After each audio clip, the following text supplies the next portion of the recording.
Channel. This is Jessica, and today we will be learning the important questions from management accounting, and these questions are going to be from the theory part.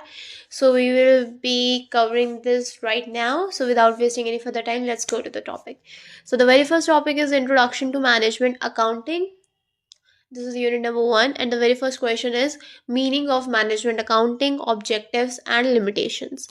So, meaning क्या है? Management accounting is the system of collecting, analyzing, and presenting accounting information to help management take decisions, make plans, and control business activities. Management accounting एक ऐसा system है जिसमें हम data को collect करते हैं, उसको एनालाइज करते हैं, समझते हैं, फिर उसको प्रेजेंट करते हैं.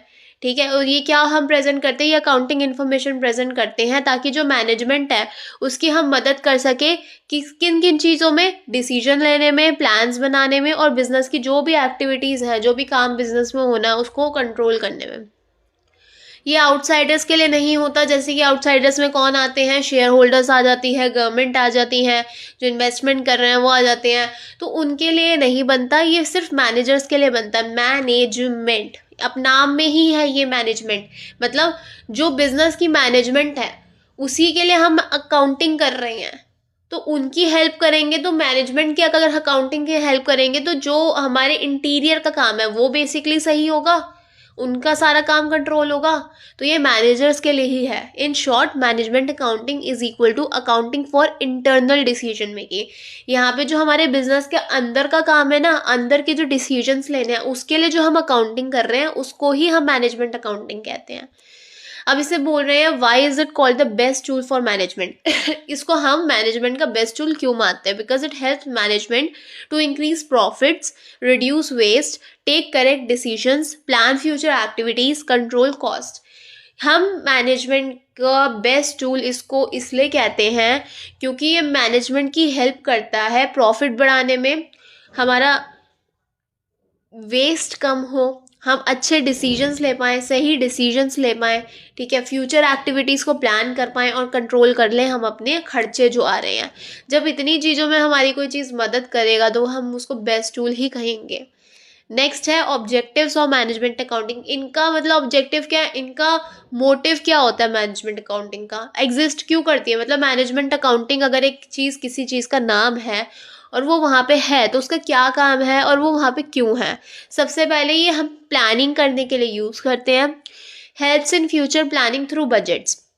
बजट्स वगैरह बनाते हैं हम, उससे हमारे जो आने वाला टाइम है उसमें हम प्लान कर पाते हैं चीज़ों को एग्जीक्यूट कैसे करना है, कैसे बजट बनेगा, कैसे कॉस्ट कंट्रोल होगी, आगे जाके क्या हमें प्रॉब्लम्स आ सकती है, कोई बैरियर तो नहीं है. तो सब चीज़ें किससे होती है? प्लानिंग से होती है. और प्लानिंग यहाँ पे हम किसकी हेल्प से कर पा रहे हैं? मैनेजमेंट अकाउंटिंग की वजह से हेल्प कर पा रहे हैं. क्यों? मैनेजमेंट अकाउंटिंग में हम डेटा को ही तो चेक कर रहे हैं. जब हम मैनेजमेंट अकाउंटिंग में सारा डेटा ऐसे ही एनालाइज प्रेजेंट सब कर लेते हैं तो उससे हमारी आधी प्रॉब्लम्स तो ऐसे ही सॉल्व हो जाती है. नेक्स्ट है decision making. Helps choose best alternatives. ये हमें हेल्प करता है सबसे बेस्ट ऑल्टरनेटिव को चूज करने में. Control checks whether work is going as plan. ये कंट्रोल रखता है सारी चीज़ों में. मतलब कंट्रोल मतलब हम एक चेक रख पाते हैं, एक कंट्रोल रख पाते हैं कि जो चीज़ें हम कर रहे हैं क्या वो वैसे ही हो रही है जैसे हमने प्लान करी थी, या फिर पता चले हमने प्लान किया था कि इतने का बजट बनना चाहिए और खर्चा तो कुछ ज़्यादा ही हो गया. तो ये चीज़ें चेक रखना, keep a check on things, keep a control on things, how are we going to do all those things by the help of management accounting. फिर है cost control. Controls unnecessary expenses. जो फालतू के खर्चे हैं ना उसको बचाता, उनसे हमें कौन बचा रहा है? Management accounting. हम अपना जो खर्चा कंट्रोल कर पा रहे हैं, बचा पा रहे हैं. फिर है efficiency. Improves performance of business. Business जो है वो जिस तरीके से काम कर रहा है उसका काम करने का तरीका अच्छा करना, उसे और बेहतर बनाना. एफिशिएंसी इम्प्रूव करना, बिजनेस का जो परफॉर्मेंस है उसको इम्प्रूव करना, वो हमारा मैनेजमेंट अकाउंटिंग की वजह से ऊपर है. फिर है प्रॉफिट मैक्सिमाइजेशन. ये हमारे को ज़्यादा से ज़्यादा प्रॉफिट अर्न करने में मदद करता है, हम ज़्यादा से ज़्यादा मुनाफा कमा पाएँ. ठीक है, तो ये सारे थे ऑब्जेक्टिव्स।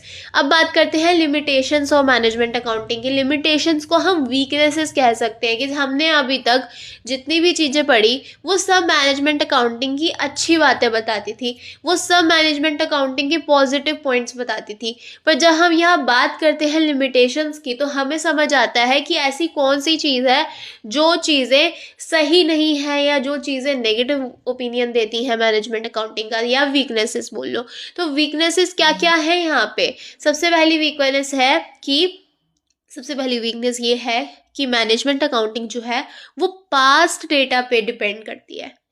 मतलब जो भी डेटा पे हम बात कर रहे हैं, जो भी डेटा से हम डिसीजंस ले रहे हैं, जिस भी चीज़ का हम जो भी चीज़ें कर रहे हैं, वो जो डेटा पे बेस्ड कर रहे हैं हम काम, वो डेटा पास्ट डेटा है। पहले जो डेटा हुआ है उसको एनालाइज करके उसी को समझ के हम समझते हैं कि अच्छा आगे ऐसा हो सकता है। फिर है एग्जैक्ट साइंस नहीं है ये, not an exact science, science तो है ही नहीं बेसिकली। फिर है हमारे को यहाँ पे ना जो स्टाफ चाहिए होता है वो चाहिए होता है स्किल्ड, मतलब जिनको कहीं ना कहीं उनके अंदर एक कला हो, उनको चीज़ें आती हो करनी। ऐसा नहीं कि सिर्फ वी डोंट नो कि पता है, नहीं, स्किल्ड स्टाफ चाहिए, रिक्वायर्ड स्किल्ड स्टाफ। और हम कह सकते हैं यहाँ पे ये मिसयूज्ड भी हो सकता है, जो भी हमें डेटा वगैरह इसका मिसयूज भी हो सकता है। और जो छोटे बिजनेसेस हैं उनके लिए तो ये एक्सपेंसिव पड़ जाता है, इतनी सारी चीज़ें करना it's not a small thing, इनमें पैसा एक्सपेंसिव कॉस्ट लग जाती है। नेक्स्ट क्वेश्चन है scope of management accounting. Management accounting का स्कोप क्या है? स्कोप मींस एरिया और coverage of management accounting. Scope का मतलब क्या है? या एरिया या फिर जो मैनेजमेंट अकाउंटिंग कवरेज कर रहा है, कहाँ कहाँ तक कवर कर रहा है मैनेजमेंट अकाउंटिंग। सो स्कोप में क्या क्या आता है? Financial accounting data, cost accounting, budgeting, standard costing, marginal costing, decision making, performance measurement, responsibility accounting. तो ये तो सारी वही चीज़ें आ गई जो चैप्टर्स में है। अगर कोई से नहीं याद है तो हमें चैप्टर के नाम याद है तो स्कोप में सब चैप्टर ही लिख दो। Scope is very wide, covers almost all managerial function. Scope जो है वो बहुत ही वाइड है, बहुत बड़ा है, और जितने भी मैनेजमेंटियल फंक्शंस है, जो भी मैनेजमेंट में फंक्शंस हो रहे हैं वो सबको ही कवर करता है। फिर आ जाते हैं difference between management cost and financial accounting. So financial accounting जो होती है वो बेसिकली हम आउटसाइडर्स के लिए करते हैं, पास्ट डेटा पे डिपेंड करता है, मैंडेटरी होता है। फाइनेंशियल अकाउंटिंग हर कंपनी को करना मैंडेटरी होता है और ये फाइनल अकाउंट्स होते हैं, ठीक है। फिर आता है कॉस्ट अकाउंटिंग। कॉस्ट अकाउंटिंग जो है उसमें हम सिर्फ कॉस्ट नाम है तो कॉस्ट, यहाँ पे सिर्फ हम कॉस्ट ही फाइंड करते हैं, जो प्रोडक्ट्स बना रहे हैं उसका क्या कॉस्ट आ रहा है, कॉस्ट कंट्रोल करना, कॉस्ट है तो कंट्रोल करना। इंटरनली यूज़ किए जाते हैं, बाहर की कॉस्ट तो देखें ही नहीं, अंदर प्रोडक्ट तो अंदर ही बन रहा फर्म के, तो यूज्ड इंटरनली। फिर हमारा जो मेन पॉइंट यहाँ पे आ जाता है मैनेजमेंट अकाउंटिंग का।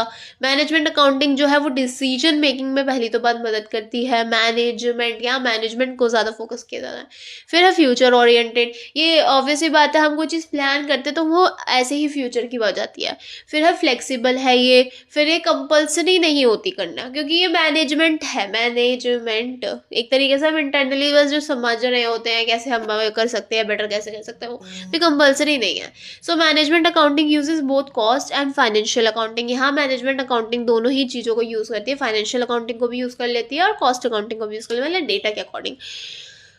नेक्स्ट क्वेश्चन है cost control versus cost reduction. Cost control keeping cost with in limits. Cost control में क्या है, जब हम कॉस्ट को अपनी लिमिट्स के अंदर रखते हैं उसे हम कहते हैं कॉस्ट कंट्रोल। कॉस्ट कंट्रोल जो होता है वो टेम्परेरी होता है, परमानेंट नहीं है, टेम्परेरी है, और ये हमारे वेस्टेज से हमें बचाता है, मतलब प्रिवेंट करता है बेकार में कोई सामान वेस्ट ना हो।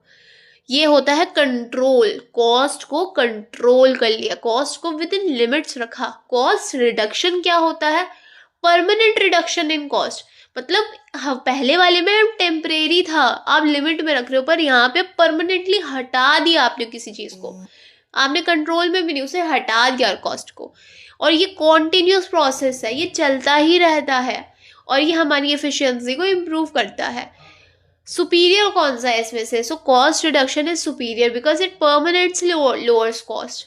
कॉस्ट रिडक्शन जो है वो सुपीरियर है, क्यों? क्योंकि ये परमानेंटली ही आपकी कॉस्ट को ख़त्म ही कर देता है, लोअर कर देता है। नेक्स्ट यूनिट है budgetary control and standard costing. तो इसमें जो क्वेश्चन आता है सबसे पहले वो है essentials of effective budgetary control system.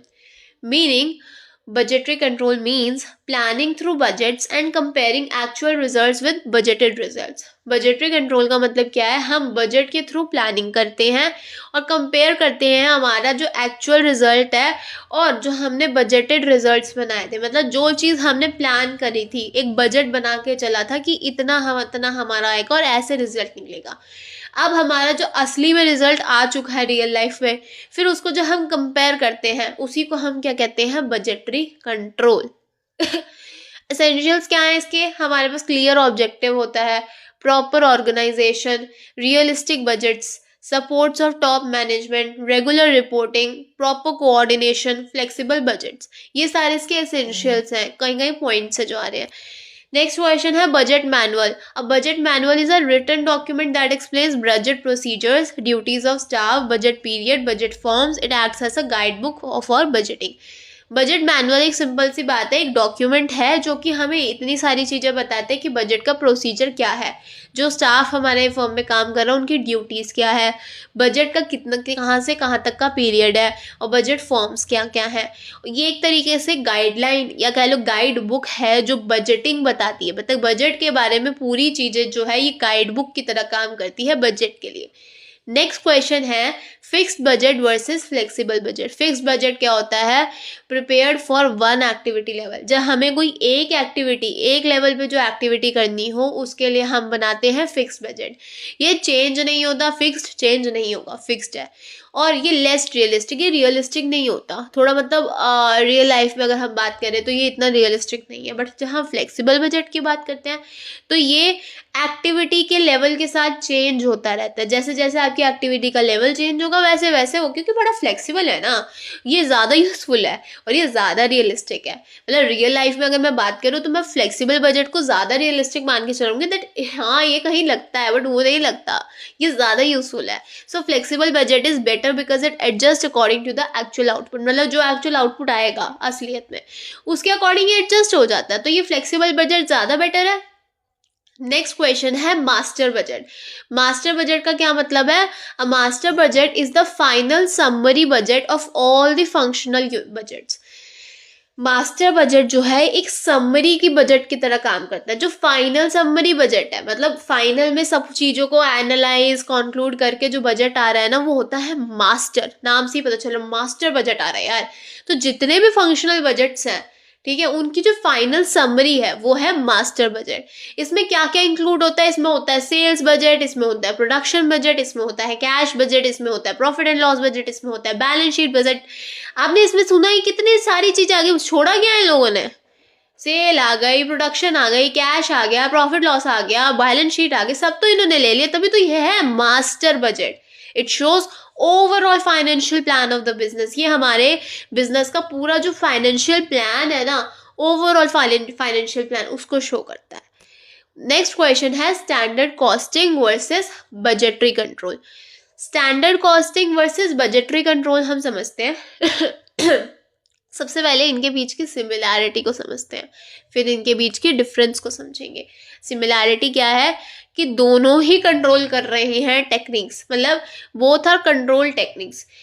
इन दोनों के अंदर ही जो टेक्निक्स है वो कंट्रोल करने की है, ठीक है, क्योंकि दोनों ही एक तरीके से बजटरी कंट्रोल भी बजट को ही तरीके से चीज़ों को कंट्रोल कर रहा है। स्टैंडर्ड कॉस्टिंग, उसमें भी कॉस्ट आ रही है तो वो भी कहीं ना कहीं कॉस्ट को कंट्रोल कर रहा है। तो दोनों के अंदर ही कंट्रोल टेक्निक्स हैं, ठीक है।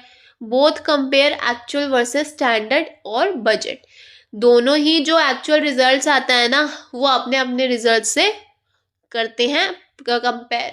अगर मान लो स्टैंडर्ड कॉस्टिंग में मैं बात करूं तो जो एक्चुअल कॉस्टिंग आएगी और जो स्टैंडर्ड कॉस्टिंग हमने सेट करी थी उसको एनालाइज करना, उसको कंपेयर करना, एंड जो बजट एक्चुअल बजट आया, बजटरी आउटपुट आया और जो बजटरी आउटपुट हमने सोचा था उसको कंपेयर करना। तो दोनों के अंदर सिमिलैरिटी तो ये है।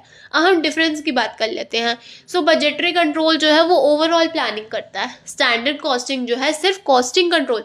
आप समझ सकते हैं स्टैंडर्ड कॉस्टिंग में जो नाम है, नाम पे फोकस करो। स्टैंडर्ड कॉस्टिंग में आ रहा है कॉस्टिंग, तो उसका मेन फोकस कहीं ना कहीं कॉस्टिंग पे होगा, कॉस्ट पे होगा। बजट तो पूरे उसका ही बजट बनता है। जब आप भी कहीं पे कोई खर्चा करते हो तो आप ट्रिप पे जाते हो तो आप एक बजट बना के चलते हो, हमारा बजट इतना है। आप घर खरीदो तो बजट इतना है, तो बजट तो ओवरऑल प्लानिंग बना देता है ना, क्योंकि उससे बाहर कुछ नहीं जा रहा, उससे अंदर कुछ नहीं आ रहा। तो बजटरी कंट्रोल यहाँ पे भी ओवरऑल प्लानिंग कर रहा है। स्टैंडर्ड कॉस्टिंग जो है वो कॉस्ट कंट्रोल कर रहा है सिर्फ। Standard costing focuses on variances. Standard costing जो है वो वेरिएंसेस पे फोकस करता है। नेक्स्ट क्वेश्चन है control ratios use to measure performance under budgetary control.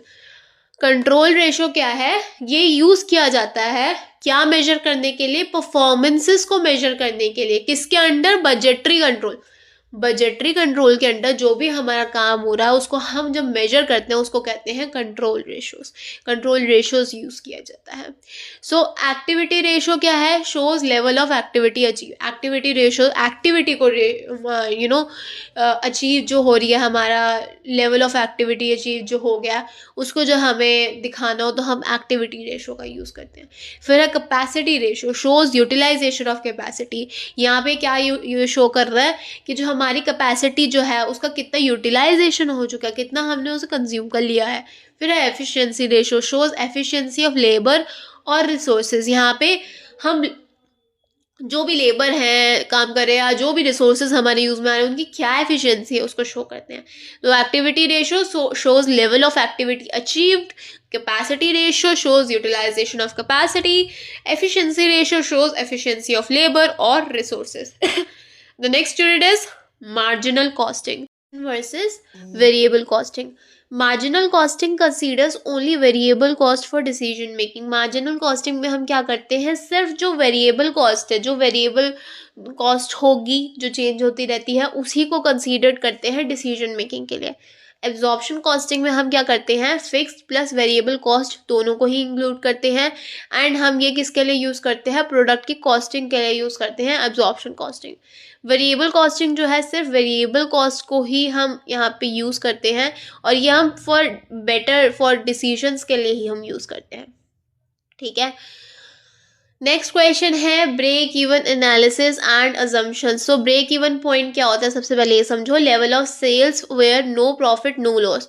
मतलब ये वो सेल का लेवल होता है जहाँ पे ना तो हमारी फर्म को मतलब प्रॉफिट होता है ना ही हमारी फर्म को लॉस होता है। मतलब ऐसा सेल्स का पॉइंट जहाँ तो ना आपको लॉस हो रहा है ना आपको फायदा हो रहा है, बट आप एक ही जगह पे हो। ठीक है, इसके एजम्पशंस क्या क्या होते हैं? कॉस्ट आर फिक्स्ड और वेरिएबल। कॉस्ट जो है या तो वो फिक्स्ड है या तो वेरिएबल है। सेलिंग प्राइस जो है वो कांस्टेंट रहता है। प्रोडक्शन जो है वो सेल्स के इक्वल है। फिक्स्ड कॉस्ट रिमेन कांस्टेंट, जो हमारी फिक्स्ड है वो कॉस्ट है वो कांस्टेंट रहती है। सिंगल प्रोडक्ट और कांस्टेंट सेल्स मिक्स। यहाँ पे सिंगल या तो प्रोडक्ट है या कांस्टेंट सेल्स मिक्स है। फिर क्या हमारी लिमिटेशंस है ब्रेक इवन पॉइंट की? ये एजम्पशंस जो हैं वो अनरियलिस्टिक है, रियल नहीं है। ये मार्केट कंडीशंस को इग्नोर करते हैं। डिफ़िकल्ट है फॉर मल्टीपल प्रोडक्ट्स और फिक्स्ड कॉस्ट जो है वो चेंज भी हो सकती है। नेक्स्ट क्वेश्चन है profit volume graph, meaning graph showing relationship between profit and sales volume. ऐसा ग्राफ जो आपके प्रॉफिट और सेल्स की वॉल्यूम में रिलेशनशिप को शो करे। हेल्प्स मैनेजमेंट सी प्रॉफिट और loss at different output levels. ये मैनेजमेंट को मदद करता है प्रॉफिट और लॉस को अलग अलग आउटपुट लेवल्स पे देखने के लिए। ठीक है, नेक्स्ट यूनिट है डिसीजन मेकिंग। सबसे पहले इसमें क्वेश्चन आता है रेलेवेंट कॉस्ट। रेलेवेंट कॉस्ट क्या होती है? Relevant cost are future cost that change due to a decision. Relevant cost वो वाली कॉस्ट होती है जो कि होती है फ्यूचर की, जो चेंज किसकी वजह से होती है? डिसीजन के चेंज होने के, due to a decision, decision की वजह से वो चेंज हो जाती है। Why important? Helps correct decisions. ये हमें हेल्प करती है करेक्ट डिसीजंस में, ये कन्फ्यूजन को अवॉइड करती है। इररेलेवेंट कॉस्ट जो है पास्ट कॉस्ट होती है, ये डू नॉट अफेक्ट डिसीजंस, ये अफेक्ट नहीं करती हमारे डिसीजंस को। Irrelevant cost are ignored. जो इररेलेवेंट कॉस्ट है वो अपने नाम में इररेलेवेंट है, उसको हम इग्नोर ही कर देते हैं। ठीक है, तो यहाँ पे हम रेलेवेंट कॉस्ट की बात कर रहे थे। रेलेवेंट कॉस्ट जो है फ्यूचर कॉस्ट है, जो चेंज होती है डिसीजन की वजह से। ये इंपॉर्टेंट इसलिए होती है क्योंकि करेक्ट डिसीजन हमारी मदद करती है बनाने में, कन्फ्यूजन को हटाती है, अवॉइड करती है। नेक्स्ट क्वेश्चन है कॉस्ट कॉन्सेप्ट्स। तो यहाँ पे अलग अलग कॉस्ट है। सबसे पहले है incremental cost, extra cost due to additional output. जब हमारी जो कॉस्ट है वो ज़्यादा लग जाए, एक्स्ट्रा लग जाए, क्यों? एक आउटपुट एडिशनल आने की वजह से। एडिशनल हमने एक्स्ट्रा जो आउटपुट लेके आए उसकी वजह से जो हमारा एक्स्ट्रा खर्चा हुआ उसी को हम कह रहे हैं इंक्रीमेंटल कॉस्ट। नाम में है इंक्रीज, कॉस्ट हुई इंक्रीज। इंक्रीमेंटल एडिशनल होने की वजह से, एडिशनल आउटपुट आने की वजह से जो कॉस्ट एक्स्ट्रा हुई वो है इंक्रीमेंटल कॉस्ट। नेक्स्ट है direct cost, directly transferable to product. ऐसी कॉस्ट जो डायरेक्टली हम प्रोडक्ट पे ट्रांसफरेबल कर पा रहे हैं, डायरेक्ट कॉस्ट। फिर है हमारे पास benefit lost by choosing one option over another. मतलब बेनिफिट जो हमें फायदा होने वाला था, वो हमारे जो फायदा हमें होने वाला था और वो लॉस हो गया because of choosing one option over another. एक ऑप्शन हमने किसी और के अगेंस्ट पे ले लिया, जो हमें बेनिफिट होने वाला था वो हट गया। ठीक है, तो उसे हम कहते हैं opportunity cost. Sorry, opportunity cost क्या होती है? Benefit lost by choosing one option over another. ठीक है, तो वो हमारा होता है अपॉर्चुनिटी कॉस्ट, कि हमने जो बेनिफिट लेना था ना, एक ऑप्शन को चूज करना था किसी और के अगेंस्ट में, तो जो ऑप्शन हमने पहले छोड़ा वो हमारी एक अपॉर्चुनिटी कॉस्ट थी, तो वो हमारा लूज हो गया। नेक्स्ट है relevant cost, cost that affect decision. ऐसी कॉस्ट जो हमारे डिसीजंस को अफेक्ट करती है ना, वो है रेलेवेंट कॉस्ट। नेक्स्ट है, तो हमने अलग अलग टाइप की कॉस्ट पढ़ी, incremental cost, direct cost, opportunity cost, relevant cost.